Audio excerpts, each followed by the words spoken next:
జనార్దన్ గారు టీవీకి ఎంఆర్ఐ చెప్తుంది సార్. అలా నాకు ఎంత సార్ అందరు దూరం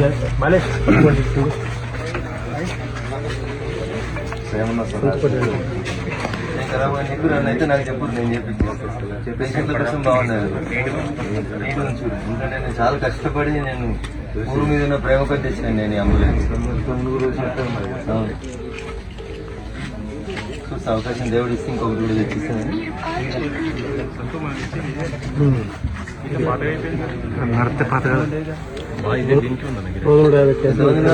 ఎన్ని ప్రాణాలు కాపాడి 150 మందిని కాపాడి నెలకు 150 మందిని కాపాడుతుంది.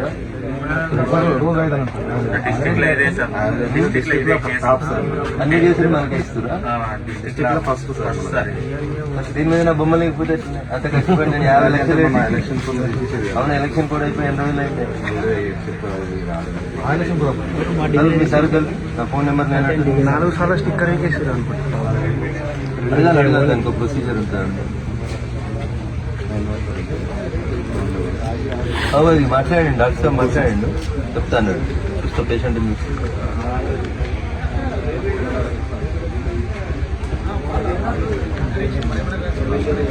పయ్యేలా చెప్తూ ఉంటారా? తిరుగుతుంది ఇక్కడ తిరుగుతుంది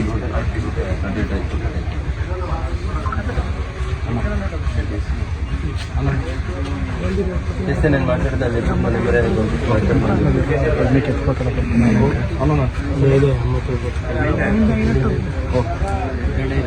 మోహన్ ఫోన్ చేస్తుంది బయలుదేరుతాను. ఫోన్ చేసి బాగున్నారా? ఇప్పుడు ఈ వెహికల్ స్టిక్కరింగ్ ఎప్పుడు చేస్తారు మళ్ళీ?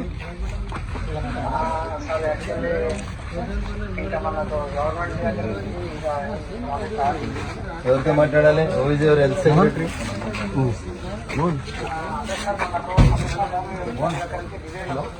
ఏమైంది?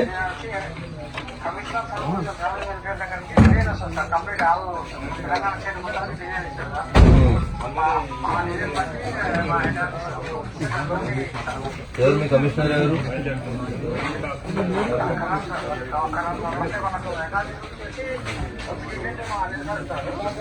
ఆయన పేరు నెంబర్ నా నెంబర్కి పంపే. ఇందాక నేను ఫోన్ చేసిన చూడు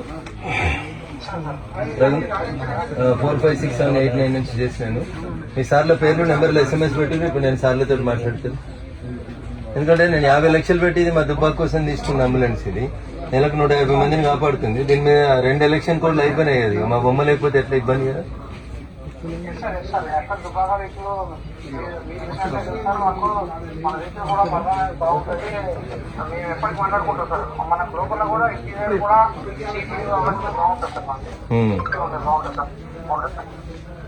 ఓకేనా? వీలుంటే ఇంకోటి ఇస్తా జిల్లాకు, కానీ ఇదైతే కొంచెం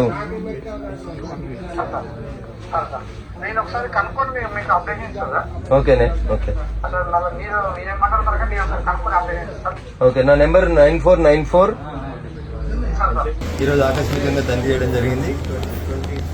పేషెంట్స్ సంఖ్య గణనీయంగా పెరిగింది. ఇది బాధాకరమైనటువంటి విషయం. ఎందుకంటే ఆసుపత్రి బాగుండాలి, కానీ పేషెంట్ల సంఖ్య తక్కువ ఉండాలని కోరుకోవాలి. ఎందుకంటే ప్రజలు సుఖశాంతులతో ఉండాలని కోరుకోవాలి. బట్ సీజనల్ చేంజ్ వల్ల వచ్చినటువంటి వైరల్ ఫీవర్ అనేది బాగా ప్రజల్ని ఇబ్బంది పెడతా ఉంది. దానివల్ల అనేక మంది పేషెంట్లు క్యూ లైన్ లోపల కనబడడం జరిగింది. పేషెంట్ల నుంచి వచ్చినటువంటి డిమాండ్ ఒక ఆర్థోపెడిక్ డాక్టర్ని, ఇంకొంతమంది వైద్యుల సేవలను పెంచమని అడిగినారు. పూర్వం మెదక్ జిల్లాకి సంబంధించినటువంటి మంత్రి, ఆరోగ్య శాఖ మంత్రి గారు ఉన్నారు కాబట్టి త్వరలోనే వారిని కలిసి ఈ ఆసుపత్రి తనిఖీ కోసం వారిని రమ్మని చెప్పి గతంలోనే విజ్ఞప్తి చేసినాను. త్వరలోనే వైద్య ఆరోగ్య శాఖ మంత్రి గారిని ఆసుపత్రి తనిఖీ కూడా తీసుకొస్తాం. అప్పుడు సంబంధిత శాఖలకు సంబంధించినటువంటి డాక్టర్ల మంజూరిని కూడా తీసుకొస్తాం. బాగా పనిచేస్తున్నందుకు ఇక్కడ పనిచేస్తున్నటువంటి సిబ్బందిని, డాక్టర్లందరినీ కూడా మనస్ఫూర్తిగా నేను అభినందిస్తూ పేషెంట్లకు ఏం కష్టం రాకుండా కొనసాగించాలని సందర్భంగా విజ్ఞప్తి చేస్తూ ఉన్నా. వైద్య ఆరోగ్య శాఖ మంత్రి గారికి, రాష్ట్ర ముఖ్యమంత్రి గారికి నాదొక విజ్ఞప్తి. చాలా మంది దాతలు తమ సొంత డబ్బులతోటి ఆసుపత్రులు బాగుండాలని, పేషెంట్లకు అసౌకర్యం కలగకూడదని చెప్పి అంబులెన్స్లు కొని దాతలు ఇవ్వడం జరిగింది. ఎన్నికల కోడ్ అప్పుడు ఎన్నికల కోడ్ ఉందని చెప్పి ఆ స్టిక్కరింగ్ తీసేసినారు. నేను కూడా సుమారు 50 లక్షల రూపాయలు పెట్టి దుబ్బాక ఆసుపత్రికి ఉపయోగపడాలని చెప్పి ఒక అంబులెన్స్ ఇచ్చాను.